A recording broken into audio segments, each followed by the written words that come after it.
Okay?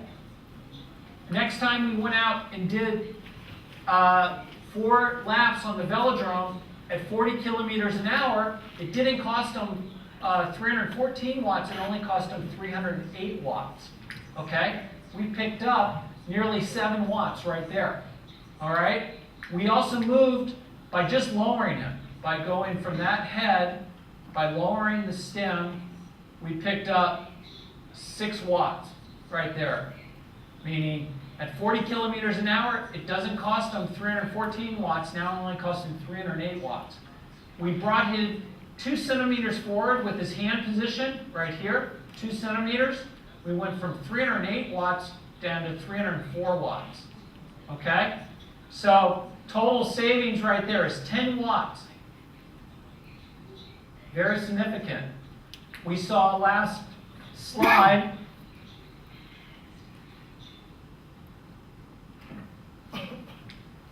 $15 watts at roughly 30 miles an hour is 50 kilometers. 20 seconds over 40K. Sabadell, we got 10 watts improvement over 40K. That's probably about 15 seconds. And we got right there 10 watts on Sabadell.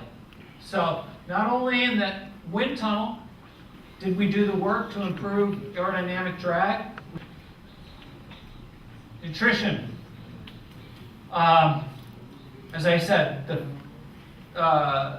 philosophical shift that we made was to really break down nutrition as fuel for your body, fuel for performance. Sounds simple, but when you actually match up the workout, when you go from using your aerobic system for your energy, we talked about what aerobic is. It's an energy system that you have that uses 2 fuel sources, fat primarily and carbohydrate. Fat is a great fuel source. Why? Because fat is very, very efficient. All right? 1 gram of fat yields 9 calories. 1 gram of fat, you get 9 calories. You can go for a long time on fat. Okay? The problem is it takes multiple steps to break down, to convert to energy. It breaks down very, very slowly. Carbohydrate, on the other hand, burns very, very quickly, very rapidly. 1 gram of carbohydrate yields 4 calories. Roughly less than half the calories of fat, but it burns very, very rapidly.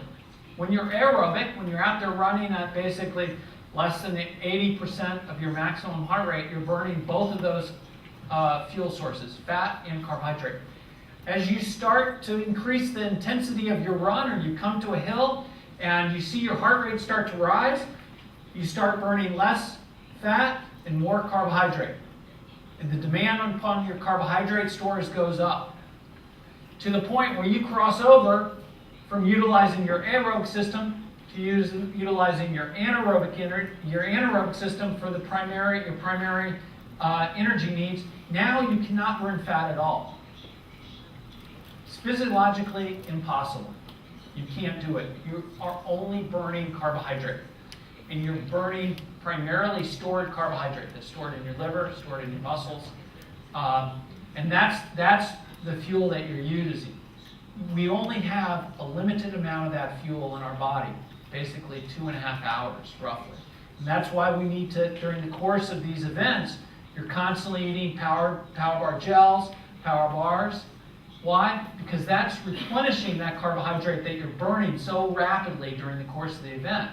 Now, those of you to get to an event where you actually run out of that stored carbohydrate in what you call bonking, a lot of us call it bonking, you can no longer utilize carbohydrate because you don't have it in you.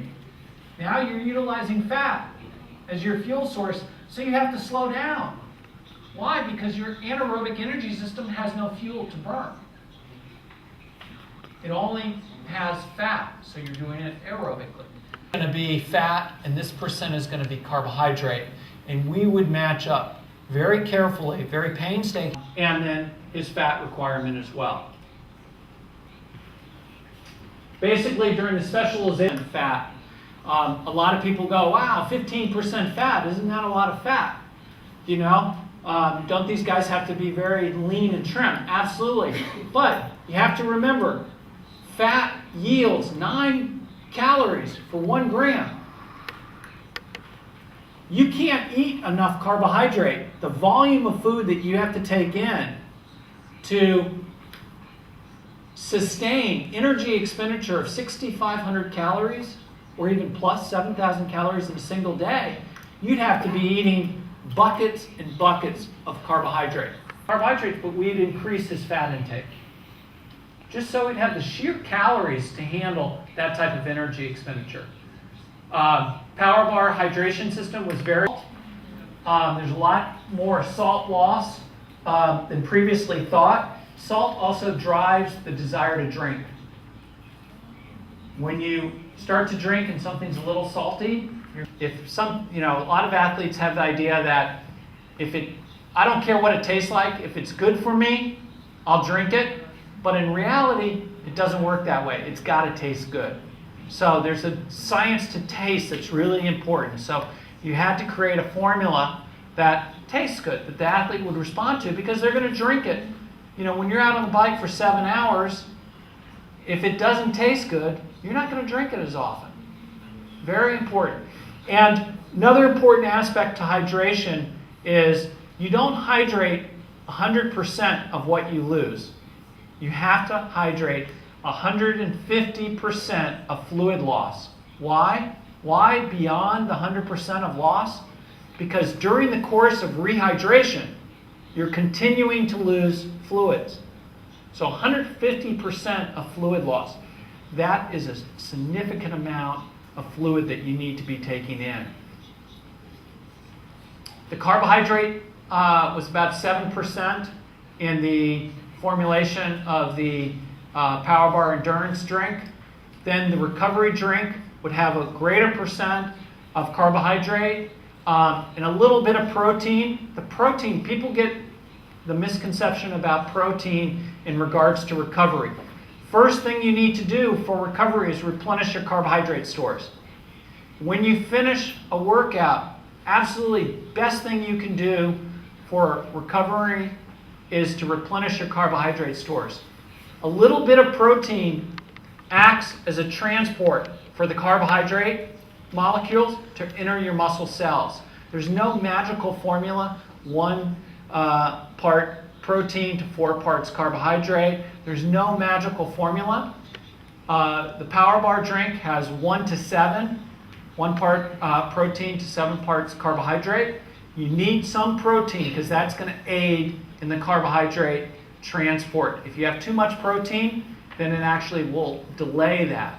So another important aspect. Kilojoules to kilocalories. Kilojoules, we were able to measure with our power meter. 1 kilojoule equates to basically 1 kilocalorie.